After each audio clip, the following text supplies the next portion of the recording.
झारखंड के मुख्यमंत्री हेमंत सोरेन के लिए मुश्किलें बढ़ने वाली हैं।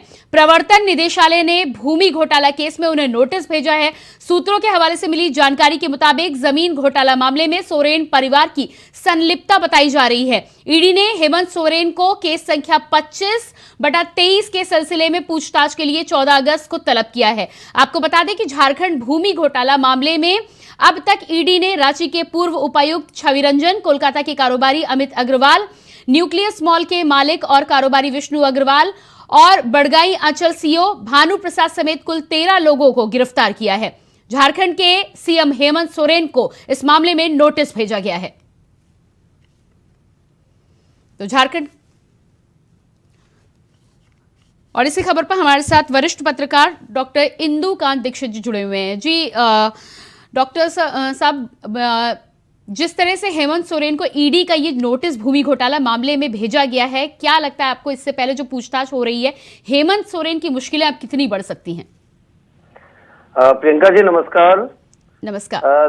देखिए, ये जो मुद्दा है ये बहुत ही बड़े घोटाले का है और जिस तरह से तत्कालीन जो डीसी थे रांची के, राजधानी रांची के छवि रंजन जी, उनको गिरफ्तार किया गया क्योंकि उन्हीं के माध्यम से रांची में तमाम जमीनों के घोटाले किए गए थे जी। और सेना की जमीनों का सौदा कर दिया गया। आप ये सोचें कि ये मामला अमानत में खयानत का था, जिसको उसकी रक्षा की जिम्मेदारी थी, जिसको फर्जीवाड़ा रोकने की जिम्मेदारी थी, उसने ही सरकार में न जाने किनके इंस्ट्रक्शन पर उसी डीसी ने तमाम जमीनों को, जो सरकारी जमीनें थी, सेना की जमीनें थी, उनकी फर्जी ढंग से रजिस्ट्री कर दी। और इस मामले में जो विष्णु अग्रवाल नामक बड़े अधिकारी हैं, बड़े व्यापारी हैं, व्यवसायी हैं, वो पिछले कई दिनों से कस्टडी में है ईडी के। उनसे पूछताछ की गई है, अमित अग्रवाल के ठिकानों पर छापेमारी की गई थी।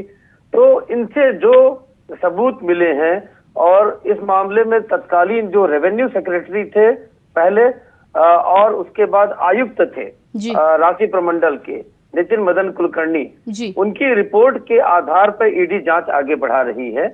और इस मामले में जिस तरह से तार जुड़ रहे हैं, वो तार अब चूंकि मुख्यमंत्री तक पहुंच गए हैं, इसलिए उनसे पूछताछ की बात सामने आई है। क्योंकि कई मामले में ऐसा माना जाता है कि तत्कालीन डीसी और कई लोगों ने ये कहा है कि उन्होंने डायरेक्ट मुख्यमंत्री कार्यालय के निर्देश पर यह रजिस्ट्री की है।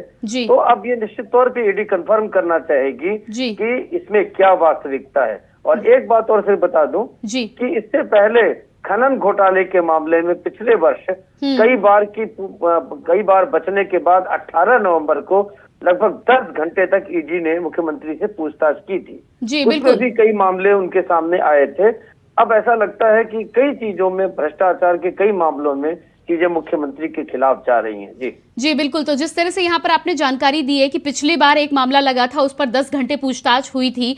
अब एक बार फिर से जिस तरह से ईडी का नोटिस सामने आया और जिस तरह से संलिप्तता बताई जा रही है, इतना बड़ा संवैधानिक पद और उस पर यदि सवाल खड़े होते हैं, आने वाले समय में चुनाव भी होने वाले हैं, क्या लगता है आपको ये मुश्किलें उनके राजनीतिक करियर के लिए कितनी खतरनाक साबित हो सकती हैं?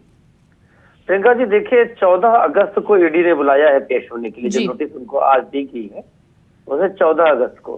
कल ही मुख्यमंत्री ने एक आम सभा में, एक पब्लिक रैली में बोकारो में कहा था कि सरकार को काम नहीं किया जा रहा, जब देखो तब उनकी सरकार को गिराने की साजिश रची जा रही है।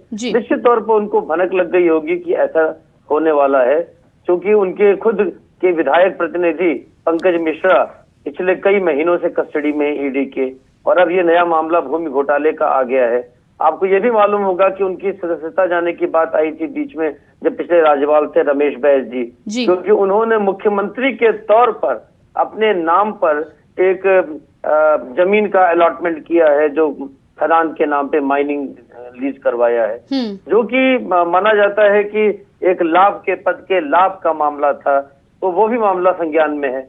हमें ऐसा लगता है कि ईश्वर की कृपा से जेएमएम को इस राज्य के बनने के बाद पहली बार एक बड़ी मेजॉरिटी की सरकार बनाने का अवसर मिला था। माननीय मुख्यमंत्री हेमंत सोरेन को काम करने का एक बड़ा अवसर मिला था, लेकिन वो उसको मिस कर गए।